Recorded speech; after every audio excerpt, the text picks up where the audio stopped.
Welcome to Choice Classic Radio, where we bring to you the greatest old-time radio shows. Like us on Facebook, subscribe to us on YouTube, and thank you for donating at choiceclassicradio.com. John Lund as Johnny Dollar. We're ready on your call to Boston. Go ahead, please. Hello? Yes? Mr. Semplin? Yes, but I don't believe I remember you, Mr. Dollar. Well, we've never met. Your company hired me here in Hartford to investigate the Jeanne Maxwell death. Oh, John, they didn't advise me. Well, they probably will. I called you to find out the name of the officer in charge of the case, if I could. It's, Lieutenant DeRosa. DeRosa. Do you happen to know what their theory is, if any? Theory? I don't think they've arrived at a definite theory. Still a toss-up between murder and suicide, huh? Okay, Mr. Semplin, I'll be in touch. You know, many great men have attained the highest office in our land, the presidency of the United States. Can you guess the name of this man? During his 50 years of public service, he held almost every office the public could give him.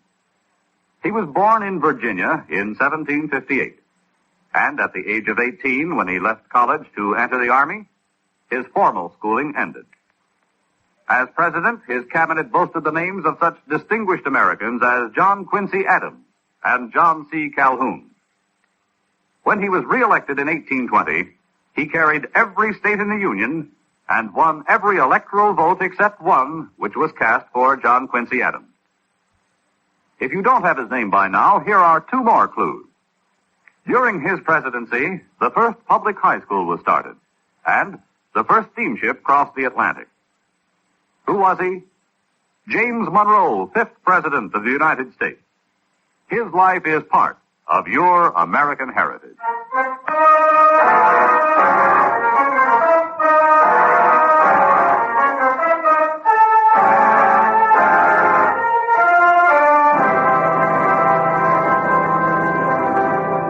Expense account submitted by Special Investigator Johnny Dollar to Home Office, Corinthian Life Insurance Company, Hartford, Connecticut. The following is an accounting of expenditures during my investigation of the Jeanne Maxwell matter. Expense account item 1, 75 cents. Phone call to Boston, advising your manager there of my assignment. Item 2, $28, car rental and mileage from my Hartford apartment to police headquarters, Boston.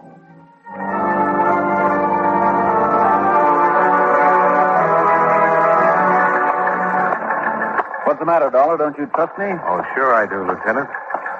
But these insurance people get uneasy when there's a choice between suicide and murder, unless the murder motive is the policy. And you don't think there's a chance of that? Well, I wouldn't say definitely not, but the Maxwell girl made her mother her beneficiary, and her mother's an invalid in a rest home. Did you know the mother is taken up with an old flame? No, I didn't. Goes to see her a couple, 3 times a week. Crazier things have happened. I'll get the file.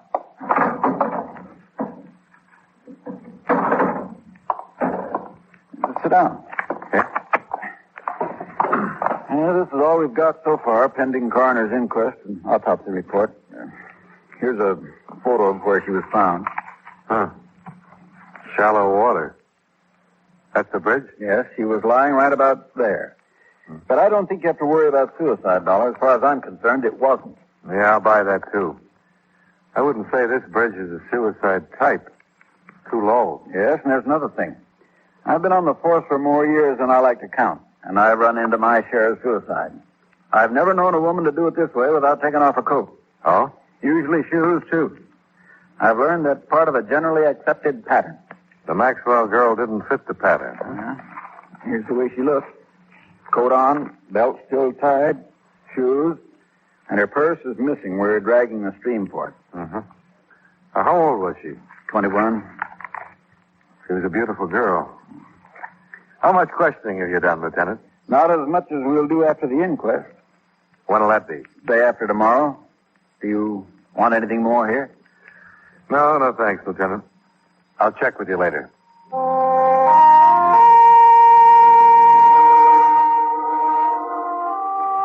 I drove out to the stream where they'd found the girl's body, And there chalked up another point against her death being a suicide. The bridge from which she dropped was a good 4 miles from town. Boston had better bridges to offer within its limits. I followed the river bank and found the approximate spot from which the police photograph had been snapped. On the assumption that she'd been brought there in a car, the placement of her body in relation to the 2 lanes on the bridge made it look as if the car was going toward Boston, not away from it. 5 minutes later, I was heading the same way.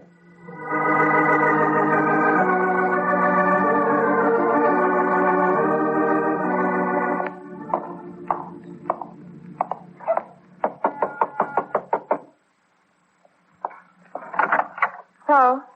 Miss Mary O'Neill? Yeah? The manager suggested I come up. He told me you shared this apartment with Jeanne Maxwell. Yeah, that's right. Who are you? My name is Dollar. I'm from her insurance company. I'd like to talk to you about her if I could. I suppose so, but there's nothing I can do now.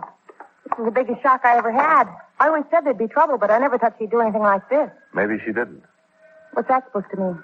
Well, there are signs that say that maybe she didn't commit suicide. There are? Do you think she had any reason to? Well, that's what I said. I never thought she would. Sit down any place. Thanks. Did you say you expected trouble? Yeah. I kept telling her. It was the way she went. Like she couldn't live fast enough. Like there wasn't enough time to get everything done. She's been like that ever since she got rid... her mother went into that hospital. Jeanne was all tied down taking care of her before. Well, what could have caused trouble? Well, I'm not saying she was wrong or anything. But there were too many men. You mind telling me who they are? I don't know. Only about one, Harold Corey. He's gone with her the longest. He's a big blonde truck driver. Harold Corey? Yeah, he drives for the Seaboard Trucking Company. Sometimes he goes way out to the West Coast. And while he was gone, Jeannie didn't stay home and catch up on her reading, if you know what I mean. Yeah, I think I do. Out with a different guy almost every night. I didn't pry, but she'd never tell me who they were. You think somebody killed her, don't you? Would you help me try to find out? What could I do? Well, you didn't want to pry, but I get paid to. I'd like to look at her things. I suppose it's my duty, sort of, isn't it? Well, in a way it is, yeah, but I can't force you to. Oh, I know it's the thing to do. Some of her drawers are locked, but I'll show you what I can.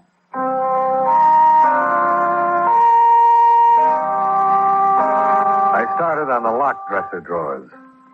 They gave up and opened after a brief struggle, but contained on the whole things that might normally be locked up because of their value.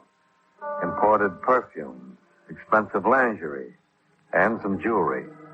The only thing that looked as if it might have been hidden for the sake of secrecy was under the jewel box. There was a gold house key with a heart-shaped bow. I never saw that before. I never saw the perfume before either. That's a few $100s worth of perfume. And the rest of this stuff. Was Jeanne used to such expensive things? Not that I knew about. Harold Corey sure couldn't shell out that kind of money. And that heart-shaped key, that's cozy. I'd like to keep it if I could. Oh, well, I don't know about that. After all, it isn't mine. I might get into trouble. No, you won't, I promise you. I want to find out where it was made if I can and who ordered it. Oh, yeah, I get it. Sure, I wouldn't stop you from doing that, even if I could.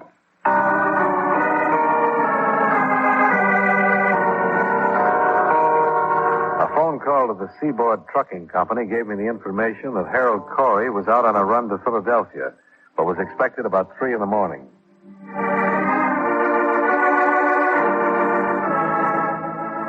Expense account item 3, $7. Drinks and dinner after I checked into the Bristol Hotel.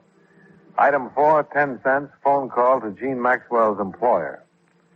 Edward Hollis was at home and would see me. Come into the living room, Mr. Dollar. We may as well be comfortable. Oh, it's nice of you to see me, Mr. Hollis. I thought it would be better to do it this way rather than bother you at work. Of course, and I appreciate it.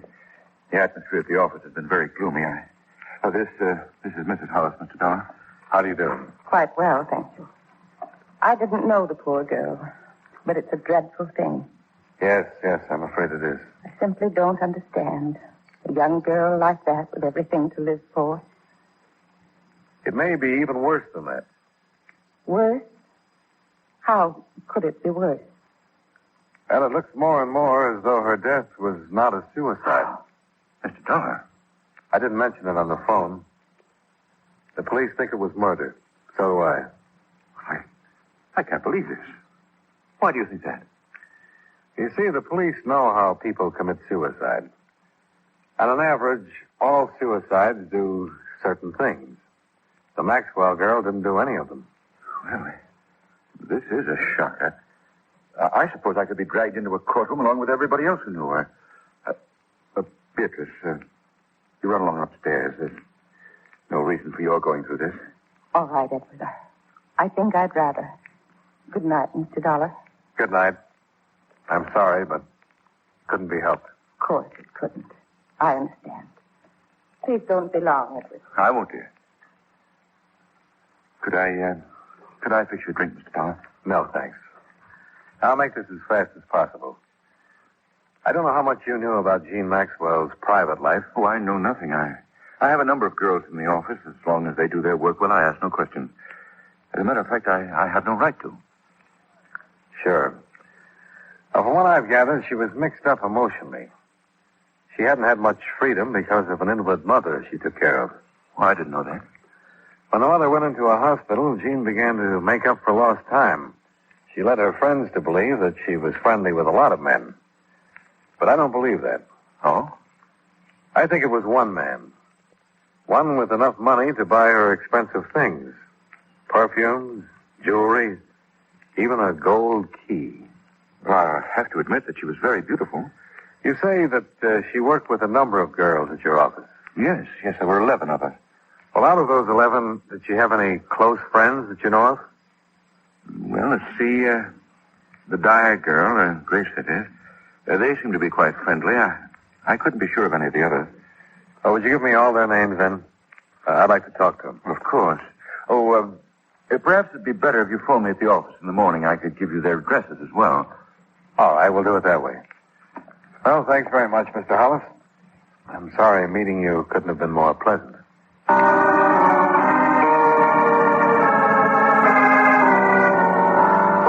The next morning, I had a list of 11 feminine names and the address of Harold Corey, Jean's truck driving friend. By 10:30, I was following up the latter.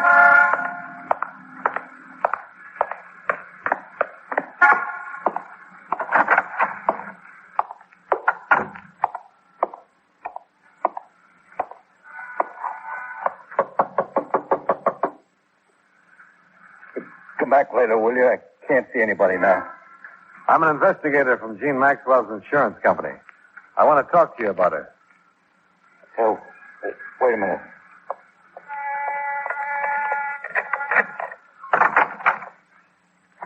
I'm sorry to bother you. My name is Dollar. Come on in. I've been out of town. I didn't know about what happened till I got the paper this morning. It really got me rocking. Sure. I can understand that. How much do you know about it? Why did she do it? She didn't. What do you mean by that?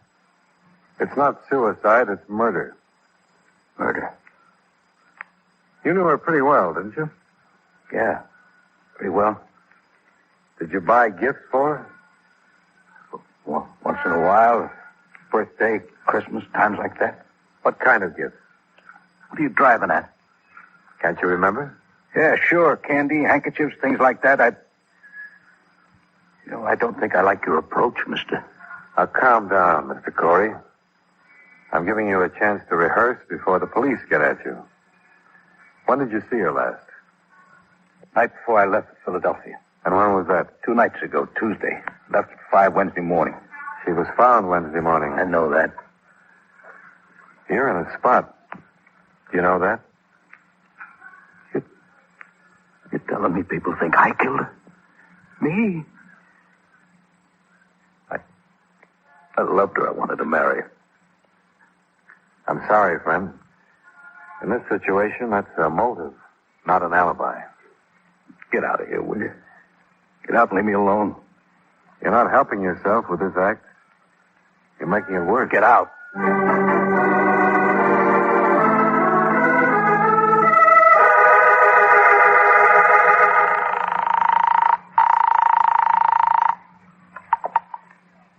Lieutenant DeRosa. This is Dollar, Lieutenant. I just left a friend of the Maxwell girl. Name of Harold Corey. Dollar, if I could have located you, I could have saved you the trouble. What do you mean? The death was suicide after all. What? How come? Autopsy report. There was a concussion from that drop from the bridge, but that wasn't the cause of death. Now, wait a minute. Not so fast. Cause of death was from carbon monoxide. Looks like she pulled the suicide where it would embarrass somebody, and her body was tossed from the bridge to get her out of the way.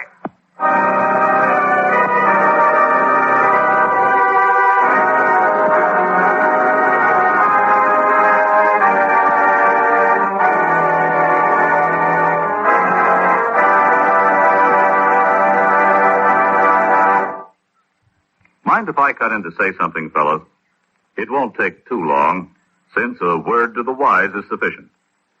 And in the English language, there is one word which is important to just about everyone in the world. That word is security. Security has several different meanings, however.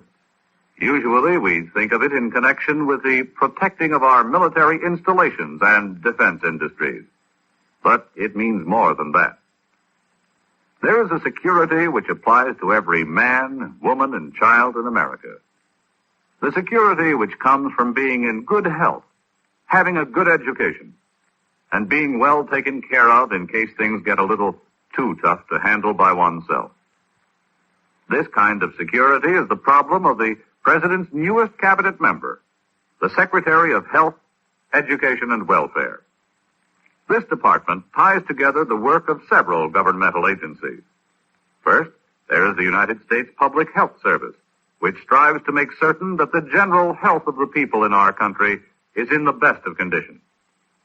Then there is the Food and Drug Administration, which guarantees that the food we eat is pure and safe to eat. The Social Security Board, which takes care of old people, children, and the blind who need assistance, also comes under the Department of Health, Education, and Welfare, as does the United States Office of Education. This office does research on the educational possibilities, changes, and opportunities, and passes on its information to the various state boards of education.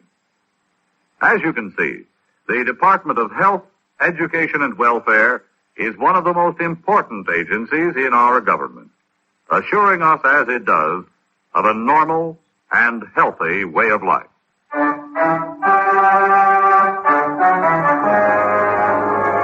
And now, with our star, John Lund, we bring you the second act of Yours Truly, Johnny Dollar.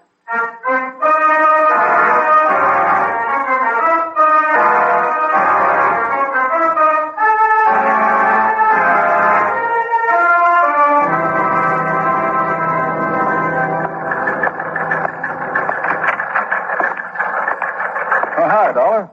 Sit down. Oh, thanks. Here's the autopsy report. Death by asphyxia caused by presence of large amounts of carbon monoxide, agent unknown. That's it, probably automobile exhaust. That's the most popular these days. Huh. You believe this, Lieutenant? I believe what's on the report. And how did you say she got into the river? I said maybe she committed suicide somewhere so that somebody would get involved. To get rid of her, she was probably dumped in the stream. What's the matter, Dollar? I thought you'd be happy with this suicide evidence. The insurance company hired me to dig up the facts. If it was suicide, all right. But if it wasn't, they want to know that, too. And I still don't think it was. Why not? Well, from what I've learned, she wasn't the type. She liked to be alive. And she played it hard enough to leave some motives lying around. Jealousy, for one. That boyfriend of hers, Corey? He's a possibility.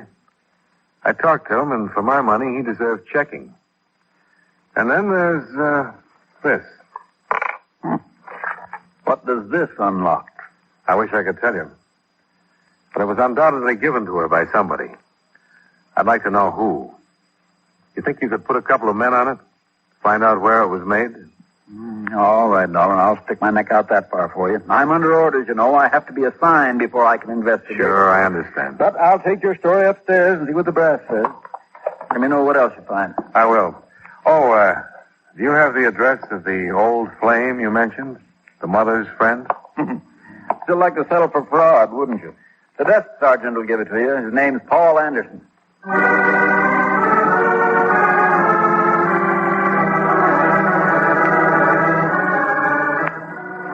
I'm from Jeanne Maxwell's insurance company, Mr. Anderson. Wonder if you could spare me a few minutes. Yes, I suppose so. Come in.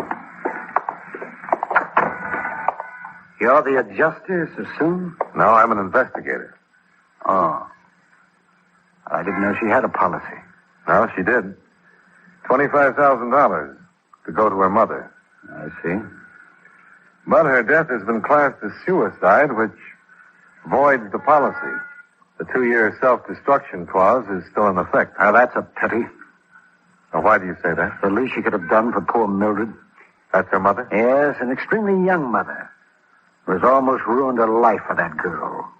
I didn't know that. The daughter was born when Mildred was only 17, and she was left to care for the girl herself. I've helped as much as I could. I don't want you to misunderstand. There's nothing to be hidden. I suppose it is unusual.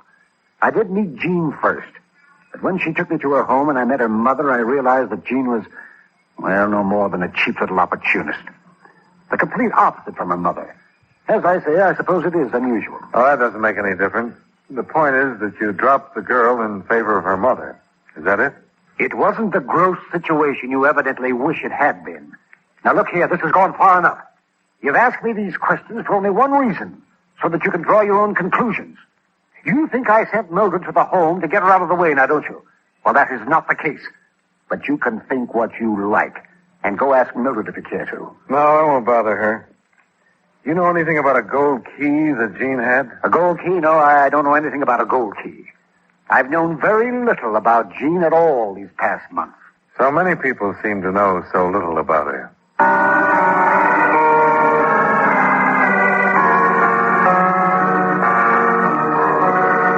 Mr. Dollar, I've been wondering how you were making out. How are you, Mary?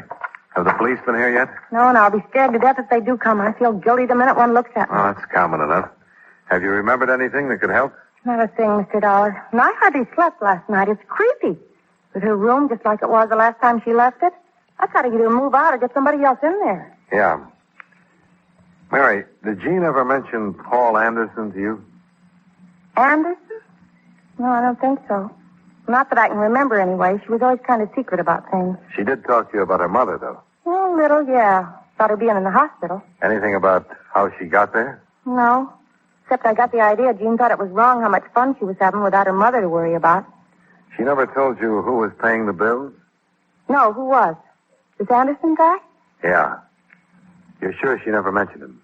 I'm sure I'd remember if she did, because I was curious, and she never mentioned any of them. Okay. Thanks, Mary.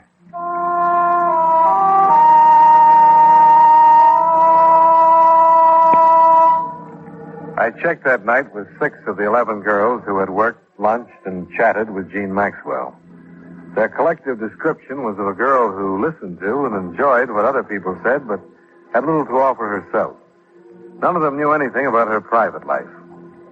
But the next morning, the police located a goldsmith who said he remembered making the heart-shaped key. I went out to see him and then got back to Lieutenant DeRosa. How'd you make out with that fussy little man, Dollar? Well, we found the day the key was ordered, and he remembered a few things, because a councilman's wife came in that same day. What? A customer, Carter was the name he gave, mentioned a cottage on the bay. Well, that's east. And the girl's body was found northwest of here. I think she was dumped from a car coming toward Boston from out there. So I think the cottage is in that direction. Deduction yet? Well, if I were going to dump a body, I wouldn't carry it through town to take it to that bridge, would you? I'm being paid to think about another case. I couldn't sell the murder pitch upstairs, but I tried, and I'll buck for promotion if you're right and upstairs is wrong. I don't suppose you could earn that promotion by assigning some men to cover that northwest section, huh? Not a chance. That's county. Division of responsibility. Yeah, and we'd all be surprised to know how many criminals take advantage of that.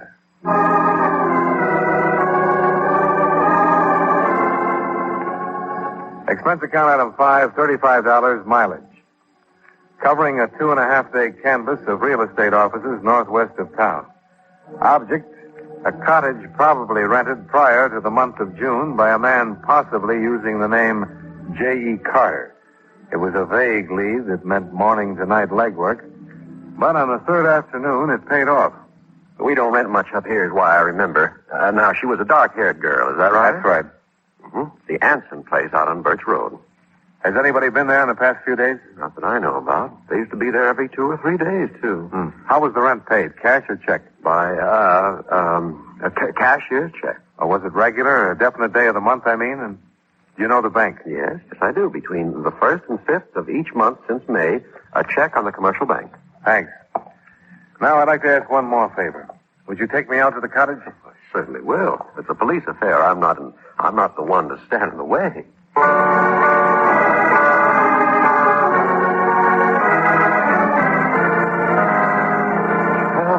I've always said that I personally vouch for the people I do business with.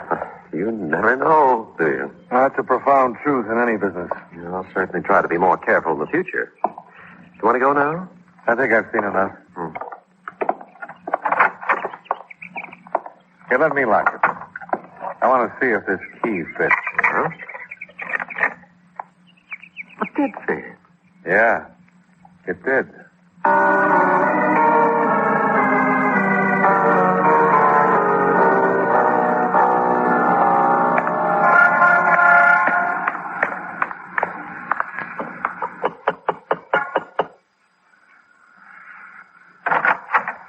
Hello, Mr. Hollis. May I come in? Well, yes, of course. Well, I didn't expect to see you again. Didn't you, Mr. Hollis? You thought you'd get away with it? What did you say? No, there's no reason to be clever with each other. I know you killed her. You rented a cottage out beyond Mystic River. You used the name J.E. Carter. Come into the other room. Yes, you're right. I did become infatuated with her. If you'd known her, you'd understand. I realized last week that it had to stop, and I told her. She's been with that young Corey boy. I told her even if I was single and eligible to marry her, I would advise her to hang on to him, someone her own age. That was last Tuesday night. Yes. She left the cottage, and I heard her drive off. Or at least I thought I did. When I went out, I learned what she had really done. She committed suicide in the car. You could hardly blame me for wanting to keep the secret. It wasn't suicide, Mr. Hollis. You know it, and I know it. All right, Mr. Dollar. I'll make my statement to the police. Fine. I'll drive you down. Thank you. Edward. Beatrice, go back upstairs. No, Edward. I won't. I insist, Beatrice. What good would it do? After what I've done because I lost you. Why should you ask me to go upstairs while I lose you again? I forbid you to say another word. She had taken him away from me because she was beautiful. And I no longer am. I was waiting in their cottage, Mr. Dollar. And when they came in, I struck her. Is that the truth, Mrs. Hollis? I killed her. And since there was nothing left of our lives, we carried her to the car. What have I done? What have I done?